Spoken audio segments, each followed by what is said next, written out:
last Sunday when Reverend DeVito was here with us, we had this other mountaintop experience. The mountaintop where Jesus is there at the mountaintop with his disciples and becomes transfigured before them. And they are in awe. And then this week we have this mountaintop experience where the tempter takes Jesus to a mountaintop and says, throw yourself down. No. You know, Lent is a time for us that's very different, I think, now as we are more mature than we were when we were 6 and 7,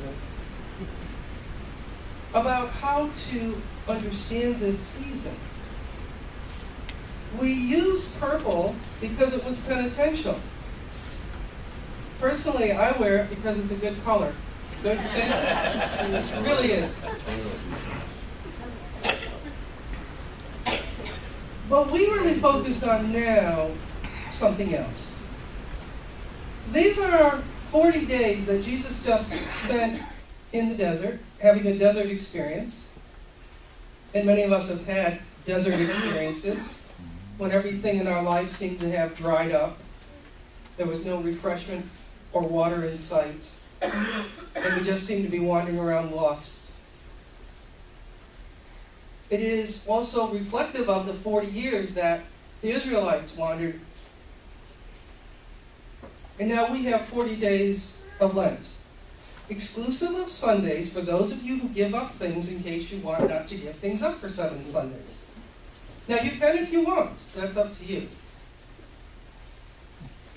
But I think the message here is something very different from at least what I was taught as a younger person. I think the message here is, and you know this passage from Matthew comes to us, it follows immediately Jesus' baptism where he is called the Beloved. And the end of chapter 3 says, a voice from heaven said, this is my Son, the Beloved, with whom I am well pleased.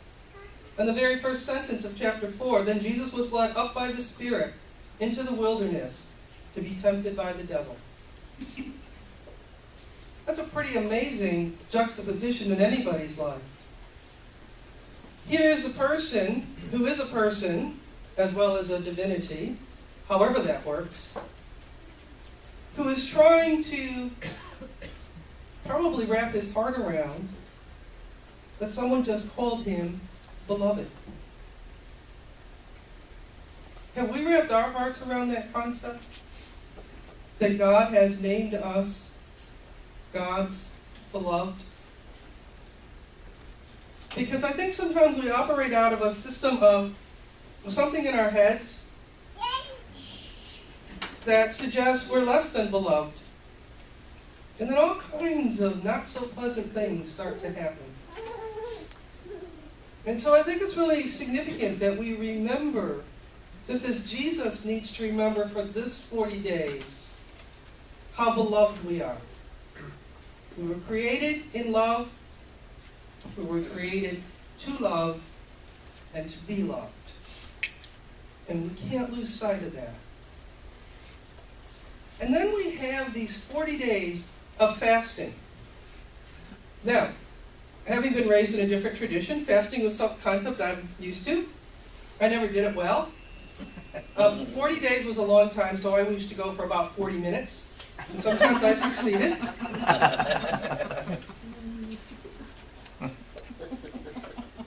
But what about a different kind of fast?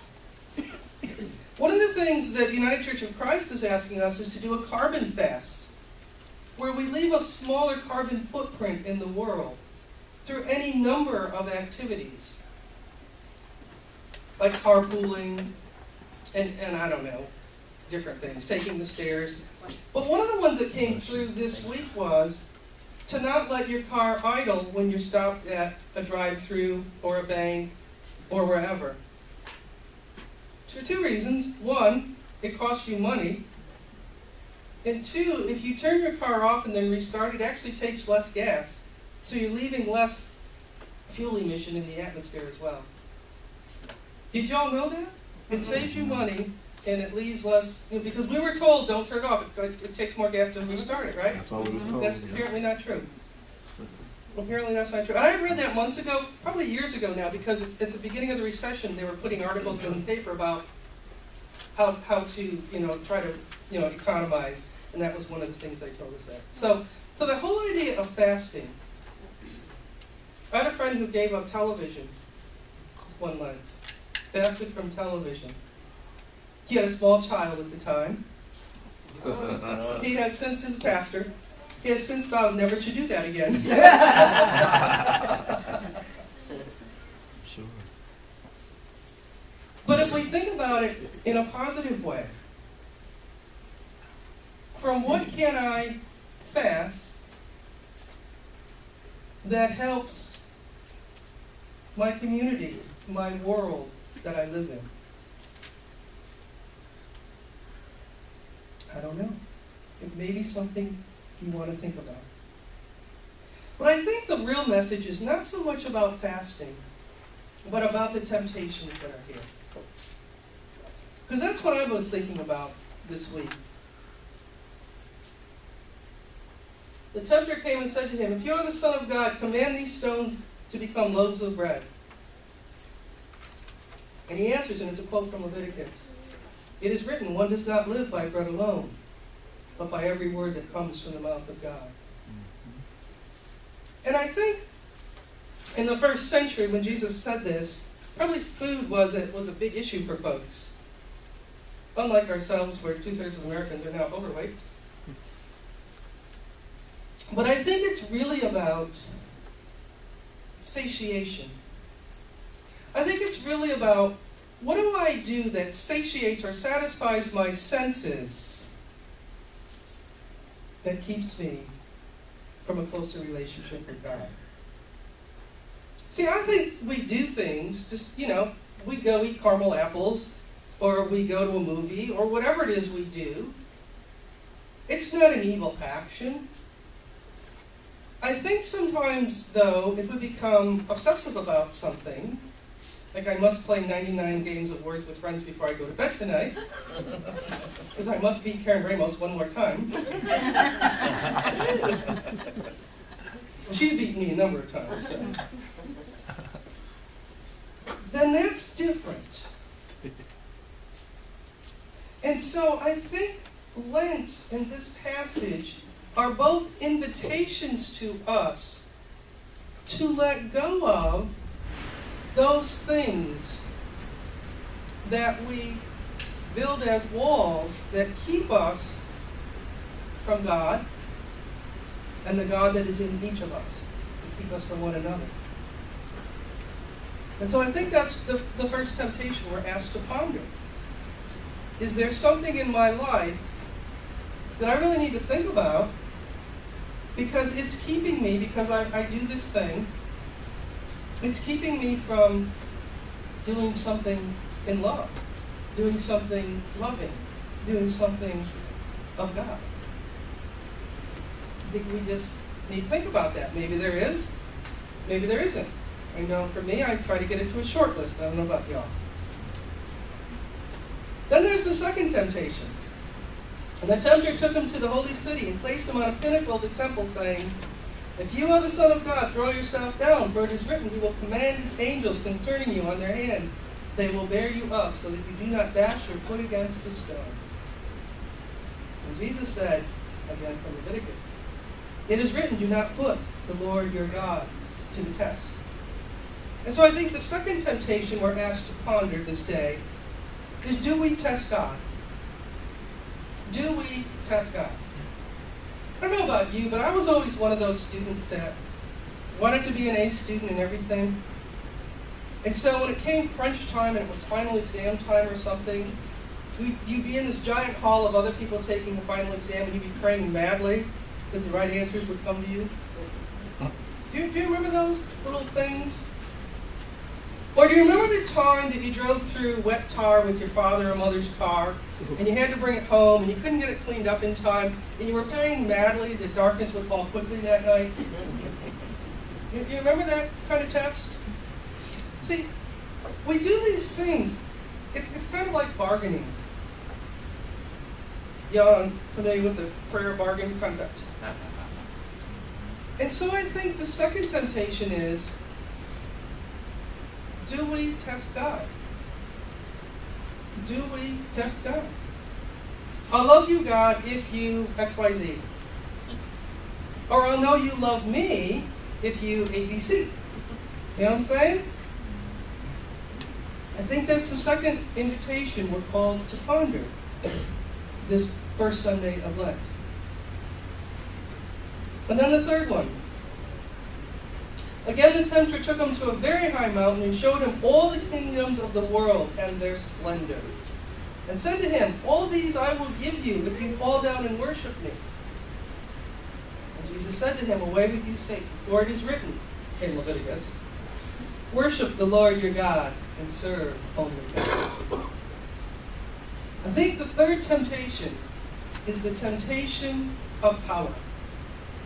We see that in our world right now. Do we know it in our own relationships? Are our relationships built on a tug of war of power? There are certain things I want from you, so there are certain things I do for you. There are certain things I wish you would do for me, so I'm going to withhold doing certain things for you until you do those certain things for me. I'm sure you don't write this out. I'm sure you don't consciously figure these things out for yourselves each morning you get up. But my guess is, sometime in our day, we find ourselves in relationships where we have a choice to use power in a healthy way, because we can use power in a healthy way. For example, yesterday I was with a friend of mine and I said to her, your pastor said, you need to do this. Right, Betty?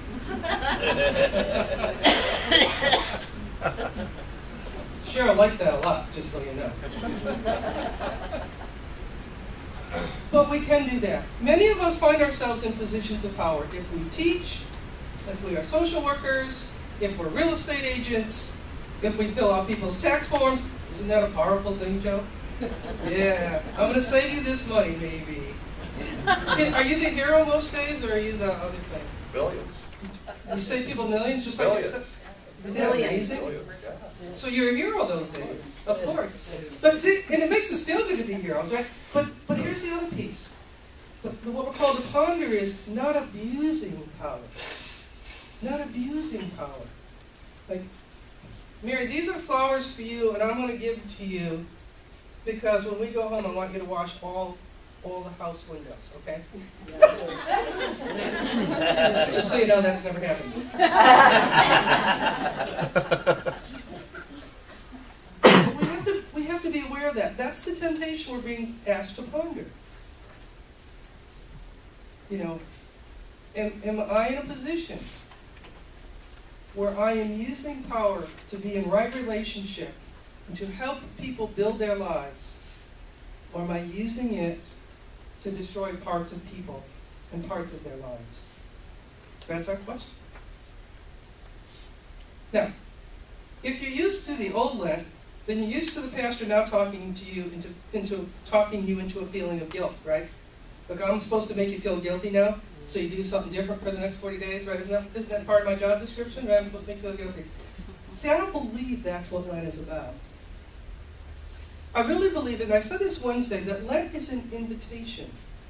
I think it's a time when we say, wait a minute, let's just stop the roller coaster for a minute.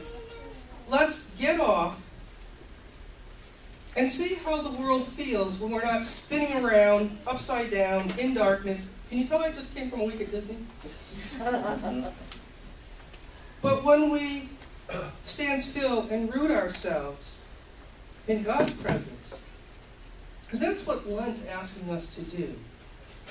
To devote more time to thinking about God in our life and our lives lived in God. That's the invitation here. And it's what it is. It's invitation. It's not command. It's not directive. It's not guilt. I know you're used to those and you love them. And when I was in the convent, they used to whip themselves on Saturday night, so I went and bought a whip just so I could be part of that experience. Actually, I bought it at a theme park, and it was one the children bought. But I left it in their cupboard to remind them how strange a thought that was. We don't need to whip ourselves. You'll probably find this hard to believe, but when I was in the novitiate in the convent, I got in trouble, like, weekly. And one of the things I got in trouble for was teaching a friend of mine to smoke. A really bad thing. But what I said to her was, Dot, why should two of us take the fall for this? Let's just have one of us take the fall for this. So I was given 24 hours to quit smoking or leave. I didn't leave, and I never smoked in the house again. But what Dorothy used to say to me, my friend Dot would say, her mother was dying at the time we were there. And she used to say to me, because I was always getting in trouble, she'd say, Catherine, it's one of the few people that ever called me Catherine other than my mother. She'd say, Catherine, here's what I know. There's enough pain and suffering in life that we do not need to intentionally put it on each other. And I think that's true. I don't think that this is here in Scripture, that Matthew put this down so for generations and eons and millennia we could all beat ourselves up. I think it's just a time for us to stop, to quiet ourselves, to spend intentional time each day, and try to be in right relation with every single person and every single part of creation that we meet that day. That's what I think it is. That's what I think it is.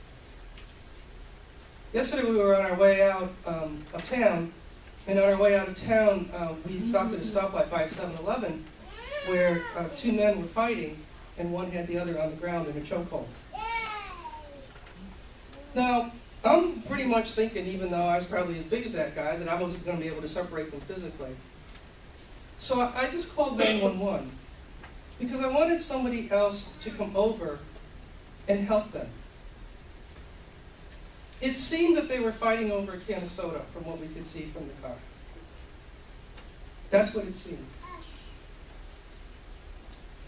There was very little we could do about that specific, particular situation.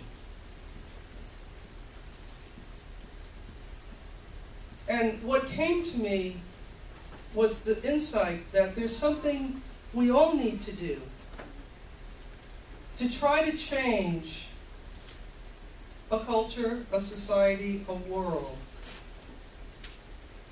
where two men are in a situation that is so desperate that one has the other on the ground in a chokehold over a can of Pepsi. I think we do a couple of things really well here. And one of them is keep our food pantry stocked, because there are a lot of people out there who need food. And I think the other one is this sense of who we're growing into as we become more and more immersed in our identity as the United Church of Christ.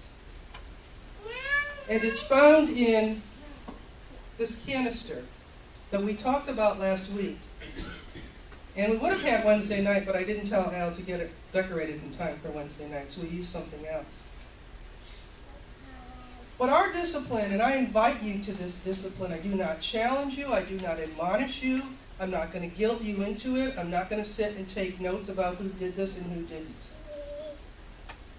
I'm going to ask you to do every Sunday what we did Wednesday night.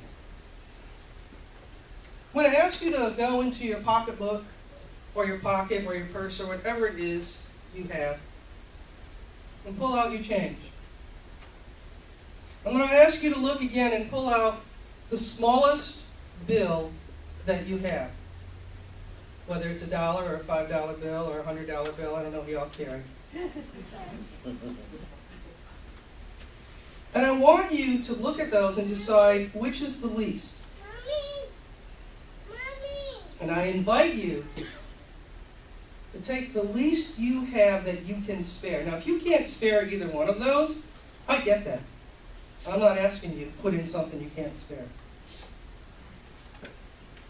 But I'd like you to have the experience every Sunday of doing the very least you can for someone else that could change our culture and our society. Because what this represents is systemic change. It also represents giving people food who need food. But it's also about trying to change things that are wrong in our world.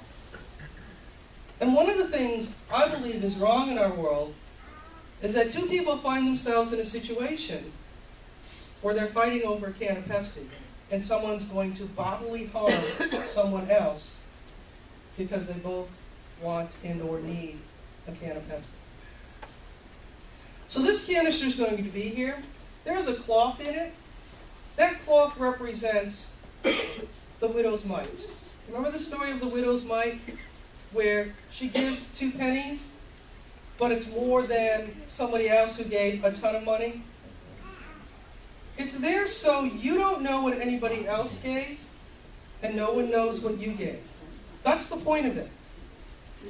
Because we talked in Wednesday's reading about giving alms and how we do that in private. So I ask you every Sunday, at some time, either when you come in or before you go to refresh yourself at hospitality or leave for the day, that you come up here and you put in the very least you can put in.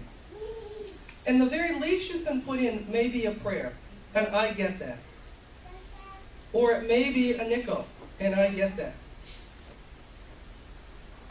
But it's whatever you choose. Because here's what I want us to get. And some of you have heard this.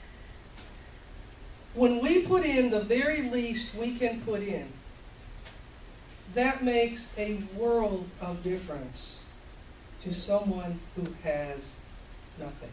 Amen. Imagine what it's like if through the efforts of this one great hour of sharing, we create some energy, some synergy in our world that ends the slavery, the sex slavery of even one child in Bangkok who at age 6 is being sold into sexual slavery to support her family. Remember we talked about that a few weeks ago? Think about what a world of difference this will make. And so I'm asking, not for a lot, but I'm asking, and it's an invitation, it's not a guilt trip, it is not a demand or command. But I'm asking you to search your heart each Sunday. And if you can find even a prayer there that you can spare, if you would make sure you came up and put it in. And at the end of Lent, we will send with our offering to the United Church of Christ a note telling them how many prayers accompany it. Because I think Lent is about invitation. And I think this scripture is about invitation, and perhaps some ways we can grow closer to God that we hadn't thought about, except maybe in first century terms, not in 21st century terms. So consider yourselves invited, because I'm the pastor,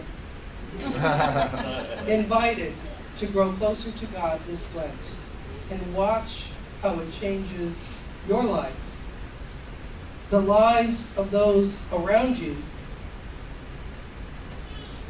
and watch and listen for how it changes the lives of someone else in our world that we don't even know we're touching. Jesus Christ is about invitation. He became human to show us it's not easy, but there's always something we can do. There's always something we can do to help ourselves and someone else grow closer to God. Amen.